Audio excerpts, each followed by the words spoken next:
একবার যদি আপনি পথ নির্বাচন করে থাকেন, সেই পথে অগ্রসর হতে থাকুন আর তাতে অটল থাকুন। সবসময় দৃঢ় প্রতিজ্ঞ হন। আপনি যদি কোনো পথে টিকে থাকেন আর নিরন্তর পরিশ্রম করতে থাকেন, তবেই আপনার জীবনে সাফল্য আসবে। যদি কথায় কথায় লোকে কি ভাববে, লোকে কি বলবে, কথা ভেবে নিজের সিদ্ধান্ত পাল্টান, তাহলে কখনো নিজের লক্ষ্যে পৌঁছতে পারবেন না। নমস্কার শ্রোতা বন্ধুরা, বঙ্কোর্স ডায়েরি চ্যানেলে আপনাদের সকলকে স্বাগত জানাই। আজকের এই ভিডিওটি থেকে আপনি ভগবান শ্রীকৃষ্ণের মূল্যবান কিছু উপদেশ জানতে পারবেন। এই মূল্যবান উপদেশগুলি আপনি কাজে লাগিয়ে আপনার জীবনে সফলতা অর্জন করতে পারবেন। তাই আজকের এই ভিডিওটি অবশ্যই মনোযোগ সহকারে শেষ পর্যন্ত দেখবেন। আর এই ভিডিওটি দ্বারা আপনি যদি উপকৃত হন তাহলে অবশ্যই একটি লাইক করবেন এবং প্রিয়জনদের সাথে শেয়ার করবেন, যাতে তারাও ভিডিওটি দেখে উপকৃত হয়। এবং আপনারা যারা এই চ্যানেলে নতুন তারা অবশ্যই চ্যানেলটি সাবস্ক্রাইব করবেন এবং বেল বাটনে প্রেস করবেন এরকম আরও অনেক ভিডিওর নোটিফিকেশন পেতে। আর কমেন্টে লিখতে ভুলবেন না জয় শ্রীকৃষ্ণ। এবার আসুন ভিডিওটি শুরু করা যাক। রামায়ণের একটা অত্যন্ত শ্রেষ্ঠ কাহিনী আছে, যেটা খুব অমূল্য শিক্ষাদান করে। দশানন যখন ধরাশায়ী হলেন এবং মৃত্যুশয্যায় শুয়েছিলেন, ওনার শেষ নিঃশ্বাস ত্যাগের সময় শ্রীরাম লক্ষ্মণকে বললেন যে, হে লক্ষ্মণ, রাবণের কাছে যাও, ওখানে যাও, ওনার থেকে কিছু জ্ঞান অর্জন করে এসো। উনি হলেন মহাজ্ঞানী, আর ওনার থেকে জ্ঞান অর্জনের এটাই শ্রেষ্ঠ সুযোগ। লক্ষ্মণ প্রথমে মানতে চাইলেন না, কিন্তু শ্রীরাম বোঝানোর পরে লক্ষ্মণ ওনার কাছে গেলেন, রাবণের মাথার কাছে গেলেন আর বললেন, দাদা বলেছেন আপনার থেকে জ্ঞান অর্জন করতে। রাবণ কিছুই বললেন না। লক্ষ্মণ বললেন, আপনি তো দেখছি খুব অহংকারী, মৃত্যুশয্যায় শুয়ে আছেন, শেষ নিঃশ্বাস ত্যাগ করতে চলেছেন, আর তাও এত অহংকার। রাবণ বললেন, নিজের দাদা রামকে ডাকো। শ্রীরাম এলেন, রাবণের পায়ের কাছে এসে দাঁড়ালেন। উনি নিজের হাত জোড় করলেন আর বললেন, হে মহাপণ্ডিত রাবণ, আপনি হলেন মহাজ্ঞানী, দয়া করে আমাদের কিছু জ্ঞান প্রদান করুন। রাবণ বিনম্র চিত্তে ওনার কথা শুনলেন, খুব বিনম্র চিত্তে ক্ষমা প্রার্থনাও করলেন, আর এই সংসার একটি অত্যন্ত শ্রেষ্ঠ জ্ঞান লাভ করল। এর দ্বারা আমরা ঠিক কি শিক্ষা লাভ করি? রাম এবং লক্ষ্মণ দুজনেই ছিলেন তেজস্বী, দুজনেই ছিলেন শ্রেষ্ঠ, ছিলেন বীর, ছিলেন বলবান। কিন্তু শ্রীরামকে মর্যাদা পুরুষোত্তম বলা হয়ে থাকে, কারণ উনি বীর ছিলেন, সাহসী ছিলেন, তার সাথে একটি অত্যন্ত গুরুত্বপূর্ণ গুণ ছিল। সেই গুণ হল বিনম্রতা। এটা খুবই শ্রেষ্ঠ একটা গুণ। যদি কেউ আপনাকে কটু কথা শোনায়, তাহলে উত্তরটা আপনি বিনম্রভাবেও দিতে পারেন। এই বিনম্রতা এমন এক আবেগ যেটা দেখে মনে হবে কোমল, কিন্তু এটা ততটাই প্রবল অস্ত্র। এমন একটা অস্ত্র যা সকলকে নিরস্ত্র করে দিতে পারে। যদি আপনি সাহসী হন এবং বিনম্র হন, তাহলে আপনি বিজয়ী হবেন। যদি আপনি জ্ঞানী হন এবং বিনম্র হন, তাহলে আপনি অবশ্যই মহাজ্ঞানী হয়ে উঠবেন। তাই নিজের মনে বিনম্রতা ধরে রাখুন আর ভালোবেসে বলুন, রাধা রাধা। মানুষ জীবনে অনেক ধরনের সুখ লাভ করে, অর্থ সুখ, পরিবারের সুখ, বৈভবের সুখ। কিন্তু এমন একটা সুখ আছে যা বেশিরভাগ মানুষকে প্রভাবিত করে, কিন্তু সেই সুখ তাদের কোনো প্রয়োজনই নেই। সেটা হলো পরনিন্দা সুখ। অর্থাৎ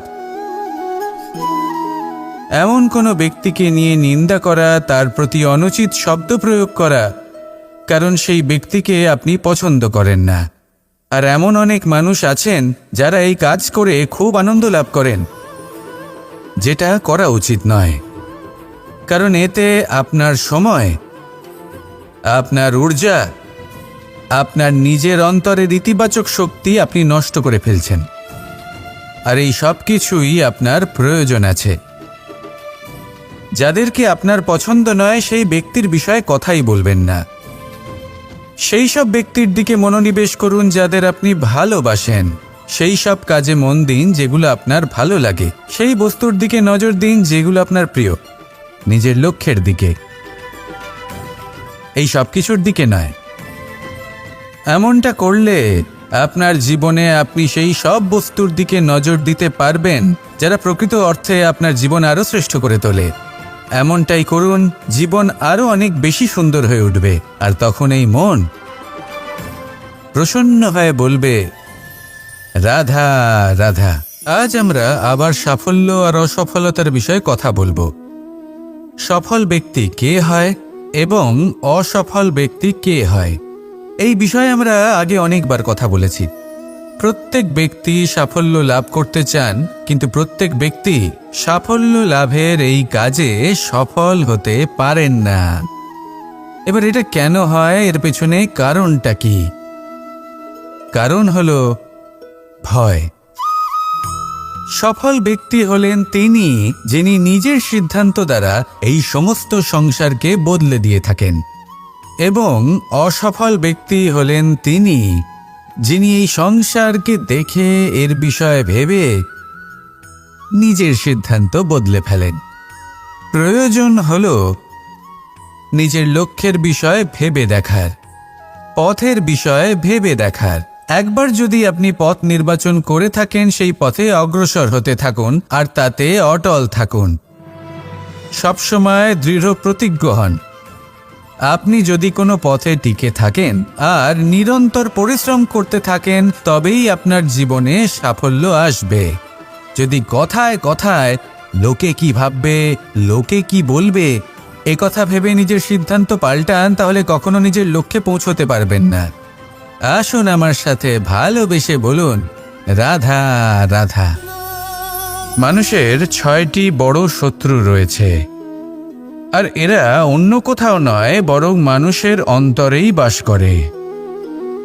এই 6টি শত্রু হল কাম, ক্রোধ, মোহ, লোভ, ঈর্ষা আর অহংকার। কিন্তু এরা কি চিরকাল আপনার শত্রু হিসেবেই থেকে যায়? এদেরকে নিজের বন্ধু করে তোলা কি সম্ভব নয়? ভেবে দেখুন না। এবার যদি কথা বলি কাম নিয়ে, অর্থাৎ কামনা করা, তাহলে মানুষ যদি জীবনে কামনা করতে থাকে তাহলে সন্তোষের অনুভূতি লাভ করতে পারে না। কিন্তু এই কামনাই মানুষের বন্ধু হয়ে উঠতে পারে। কিভাবে? ধরুন, যদি মানুষ ভাবে আমি আরও অনেক বেশি শ্রেষ্ঠ ব্যক্তি হয়ে উঠতে চাই, আর তার জন্য কর্ম করে, পরিশ্রম করে, তাহলে ভবিষ্যতে গিয়ে শ্রেষ্ঠ ব্যক্তি হয়ে উঠতে পারে কামনার কারণে। অর্থাৎ এই কামনাই ওর বন্ধু হয়ে ওঠে। কিন্তু ধরুন, কোনো মানুষ যদি চায় সে শ্রেষ্ঠ ব্যক্তি হয়ে উঠবে, কিন্তু তার জন্য না কোনো কর্ম করছেন আর না কোনো পরিশ্রম করছেন, আর অধর্মের পথে চলতে শুরু করে দেন, তাহলে এই কামনাই তার শত্রু হয়ে উঠতে পারে। এবার যদি এই কামনাকে নিজের বন্ধু করে তুলতে হয়, তাহলে নিজের নির্বাচনে বিচক্ষণ হতে হবে, নিজের মস্তিষ্কের ওপর নিয়ন্ত্রণ রাখতে শিখতে হবে। সেটাই করুন আর আমার সাথে ভালোবেসে বলুন, রাধা রাধা। আজ আমরা মানুষের আরও একটি শত্রুর বিষয়ে কথা বলবো, যার নাম হলো লোভ। যে কোনো বস্তুকে অত্যাধিক লাভ করার যে বাসনা, যতটা লাভ করেছি ততটা যথেষ্ট নয়, আমার আরও চাই, আরও চাই, একেই বলে লোভ। এবার এই লোভ আপনার জীবনে শুভ না অশুভ, আপনার মিত্র নাকি আপনার শত্রু, সেটাও নির্ভর করছে আপনার ওপর।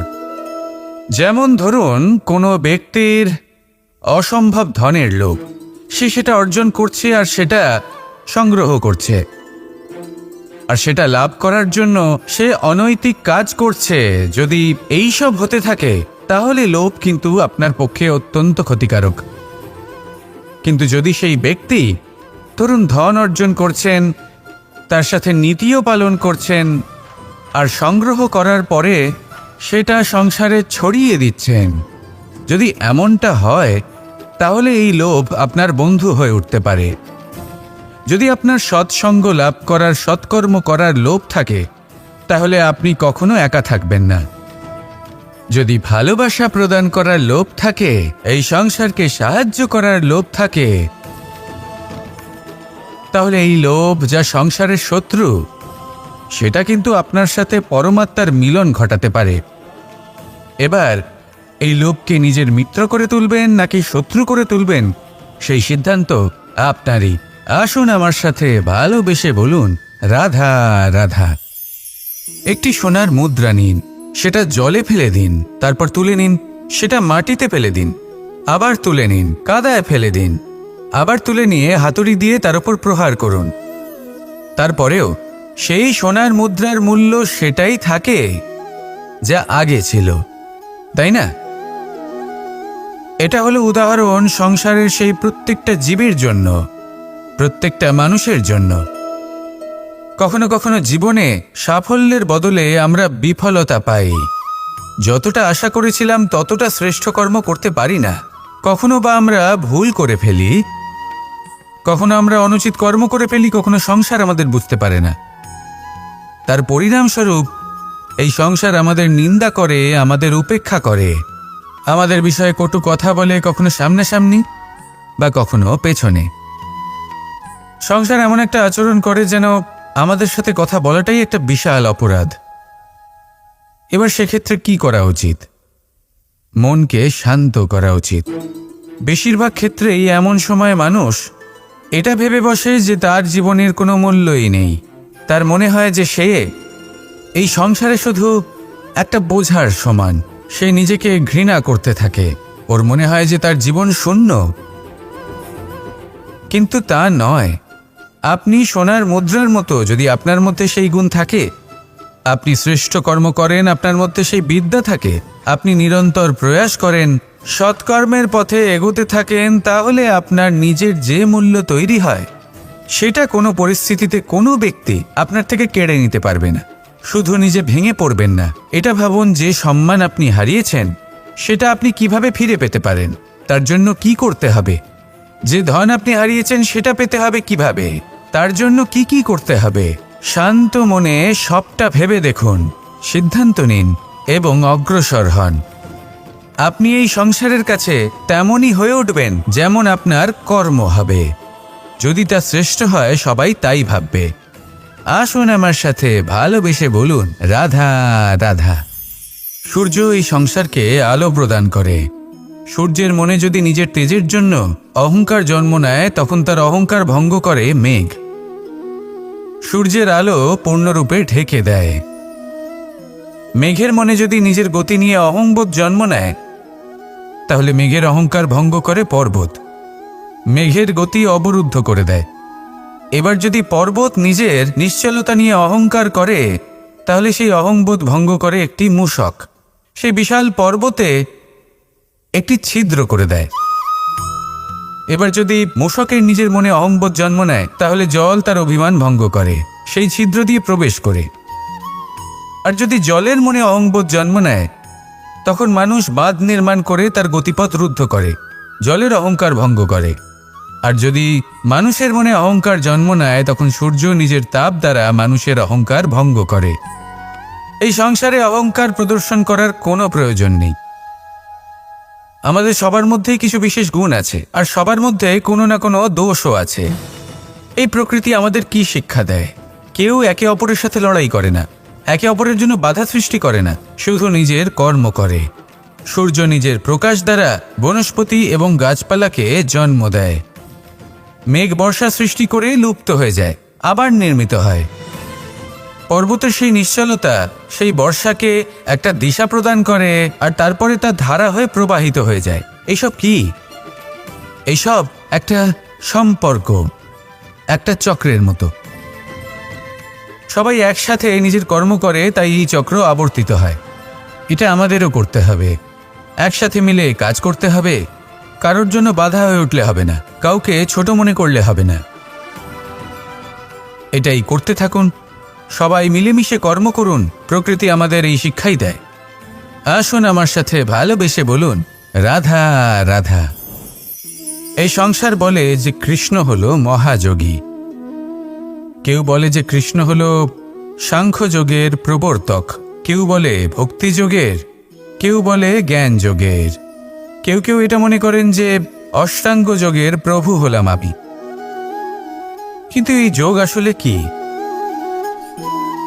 যোগ বিষয়টাকে বোঝা খুব একটা কঠিন নয়। কিন্তু সেই যোগকে নিজের যাপনের অংশ করে তোলা হলো অত্যন্ত কঠিন, আর তার জন্য প্রয়োজন অভ্যাস। যোগ শব্দটার অর্থ হলো যুক্ত করা, আর এটা আমি ছোটবেলায় শিখেছিলাম। যখন আমার মাখন খেতে ইচ্ছে করত আর মা মাখনের সেই হাঁড়িটা ওপরে টাঙিয়ে রাখতেন, তখন আমরা ভাবতাম যে অত দূরে পৌঁছবো কি করে। তখন আমরা যোগের বিষয়ে জানতে পারলাম, আর তখন জানতে পারলাম যে সবথেকে গুরুত্বপূর্ণ যোগ আসলে কি? সহযোগিতা, সাহায্য। আমরা সব সখারা একসাথে জড়ো হতাম, একে অপরের পিঠের ওপর উঠে দাঁড়াতাম, আর তারপর আমরা ওই মাখনের হাঁড়ির কাছে পৌঁছতে পারতাম, আর তারপর আমরা সবাই মিলে সেই মাখন ভাগ করে খেতাম। সহযোগিতা, এটা অত্যন্ত গুরুত্বপূর্ণ। পাণ্ডবরাও মহাভারতে এটাই করেছিলেন। ওনাদের সাথেও কেউ ছিল না, একে অপরকে সাহায্য করে ওনারা অনেক বীরদের একত্রিত করেছিলেন। তারপর অবশেষে মহাভারতের এই মহাযুদ্ধে ওনারা জয়লাভ করেছিলেন। রামায়ণে রাম এবং লক্ষ্মণের সাথে কেউ ছিল না। সহযোগিতার মাধ্যমে ওনারা ভাল্লুক আর বানর সেনাকে একত্রিত করেছিলেন, আর এই সংসারের সব থেকে প্রবল রাক্ষস রাবণকে বধ করেছিলেন।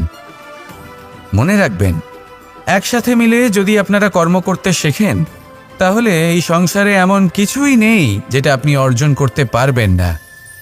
আসুন আমার সাথে ভালোবেসে বলুন, রাধা রাধা। এই সংসারে প্রত্যেকটা জিনিসের নিজস্ব একটা বিশেষত্ব আছে, আর তার বিশেষত্বর জন্যই তাকে বিশেষ গুরুত্ব দেওয়া হয়। যদি কথা বলি অস্ত্রের, যেমন তরোয়াল। তরোয়াল নির্মাণ করা হয়েছে রক্ষার জন্য। কত তাড়াতাড়ি সে সামনে উপস্থিত শত্রুকে নিধন করতে পারে। এবার এই তরোয়ালের কোন গুণটা দেখা প্রয়োজন? সেটার ধার। সেই বস্তুটি নয় যার মধ্যে এই তরোয়াল রাখা হয়। সেইভাবেই যদি আমি কথা বলি বানের, তাহলে এটা প্রয়োজনীয় নয় যে সেই বান কতটা তীক্ষ্ণ, কতটা বলশালী। এটা দেখা প্রয়োজন যে তার আকারটা কেমন। সে কি বাতাস ভেদ করে নিজের লক্ষ্যে পৌঁছতে পারবে? সেটা বেশি গুরুত্বপূর্ণ। সেই জায়গাটা নয় যেখানে সেই বান রাখা হয়। ঠিক সেইভাবেই যদি আপনি কোনো মানুষেরই মূল্য বুঝতে চান, তাকে পরখ করে দেখতে চান, তাহলে তার জাতি, তার ধর্ম, তার রূপ, তার আকার, সেগুলো দেখে তাকে পরখ করতে চেষ্টা করবেন না। তাকে পরখ এই সব কিছুর ভিত্তিতে করবেন না। তার স্বভাবটা দেখুন, তার গুণ দেখুন, তার প্রতিভা দেখুন, তার কর্ম দেখুন, কারণ এটাই সেই ব্যক্তির আসল পরিচয়। এটাই হলো তার অস্তিত্ব। যখনই আপনি কোনো নর্তককে শ্রেষ্ঠ নৃত্য প্রদর্শন করতে দেখেন, তখন আপনি কিন্তু এটা ভাবেন না যে সে কোথা থেকে এসেছে, সে কি খায়, ওর বন্ধু বান্ধব কারা। আপনি তার নৃত্য দেখেন, ওর শিল্প দেখেন, সেটারই প্রশংসা করেন, সেটাকেই সম্মান করেন। সেইভাবে এই সংসারে সকলকে সম্মান করুন, আর এই সম্মানের আধার হওয়া উচিত তার গুণ, তার স্বভাব, তার কর্ম, তার রূপ আর তার বেশভূষা নয়। আসুন আমার সাথে ভালোবেসে বলুন, রাধা রাধা। সবাই বলেন যে জীবনে কাদের সঙ্গ লাভ করছি সেটা খুব গুরুত্বপূর্ণ। এক ঝুড়ি ফলের মধ্যে যদি একটা পচা ফল আপনি রেখে দেন, তাহলে আস্তে আস্তে সমস্ত ফল পচে যায়। সেই জন্য কথায় আছে যে কুসঙ্গ থেকে দূরে থাকো। কিন্তু কি করা যায়? এই সংসার খুবই ছোট। যেখানে আমরা কাজ করি, যেখানে আমরা থাকি, যে পথে আমরা আসা যাওয়া করে থাকি, যে পথে আমরা ভ্রমণ করি, সেখানে এমন অনেক সংখ্যক ব্যক্তি থাকেন যাকে দেখে আমরা মনে করি যে এদের থেকে দূরে থাকতে হবে। তখন আমরা কি করতে পারি? তাদের কি আমরা পরিত্যাগ করব? তাহলে এই সংসারে এমন অনেক মানুষ আছেন, তাহলে কি সংসারই পরিত্যাগ করব? না, সেই ফলের মতন হবেন না যারা একটি পচা ফলের উপস্থিতির জন্য নিজেরাও নষ্ট হয়ে যান। বরং হয়ে উঠুন চন্দন বৃক্ষের মতন, যেটা আসলে সাপেদের বাসস্থান, যেখানে অনেক সংখ্যক অত্যন্ত ভয়ানক বিষধর সাপ থাকে। তারপরেও এই চন্দন, সে কিন্তু নিজের শ্রেষ্ঠত্ব হারায় না, এর মূল্য কিন্তু সেই একই থাকে। মনে রাখবেন, এই সংসারে নিজের সঙ্গ বদলানোর পূর্বে নিজেকে বদলান। নিজেকে কিছুটা এমনভাবে গড়ে তুলুন যে কেউ আসুক না কেন সে যেন আপনাকে বিভ্রান্ত বা দূষিত না করতে পারে। আসুন আমার সাথে ভালোবেসে বলুন, রাধা রাধা। নিজের নিজের অভিজ্ঞতাগুলো দেখে, তার পরিণাম দেখে প্রত্যেক মানুষের মনে একটা ধারণা জন্ম নেয়। প্রজন্মের পর প্রজন্ম যখন অগ্রসর হতে থাকে, এই ধারণাগুলোই কারণ হয়ে ওঠে যা মানুষের জীবনে তার শুভর, অশুভর, লাভের, ক্ষতির এই সব কিছুর আধার হয়ে ওঠে। যেমন ধরুন, আপনি কোথাও যাচ্ছেন আর পথে বেড়াল রাস্তা পার করে গেল, সেটা অশুভ বলা হয়। কেউ হাঁচলে কাজ থামিয়ে দেওয়া হয়। বলা হয় যখন আপনি কোনো শুভ কাজ করতে যাবেন তখন মিষ্টি খেয়ে যাবেন, কাজ সফল হবে। যদি কোনো ব্যক্তি অনুচিত কথা বলে দেন, তার মানে অনুচিত কিছুই ঘটবে, আদি ইত্যাদি। এরকম অনেক সংখ্যক ধারণা আছে। কিন্তু সবকিছু যদি এরকমই হতো তাহলে প্রত্যেক মানুষ নিজের কথা দ্বারা নিজের বা অন্য কারোর জীবন স্বর্গতুল্য করে তুলত, নয়তো নরকে পরিণত করত। কিন্তু এরম কি আদৌ হয়? না।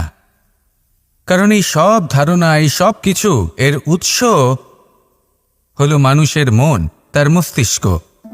যখন আমরা কোনো বাক্য বা কোনো ধারণাকে একটু বেশি গুরুত্ব দিয়ে ফেলি, তার উপর একটু বেশি বিশ্বাস করে ফেলি, তখন যেটা হয়, তখন আমাদের এই ইচ্ছে শক্তি তার সঞ্চার হয় সেই বাক্যের মাধ্যমে। আর সেই জন্য সেই বাক্য আস্তে আস্তে ফলপ্রসূ হতে থাকে। এটা হলো মানুষের মনের শক্তি, তার মস্তিষ্কের শক্তি। এটা কখনো ভুলে যাবেন না। এটা প্রয়োগ করুন আর তার সদ্ব্যবহার করুন। একে প্রয়োগ করুন নিজের লক্ষ্যে পৌঁছানোর জন্য, শুভ কর্ম করার জন্য।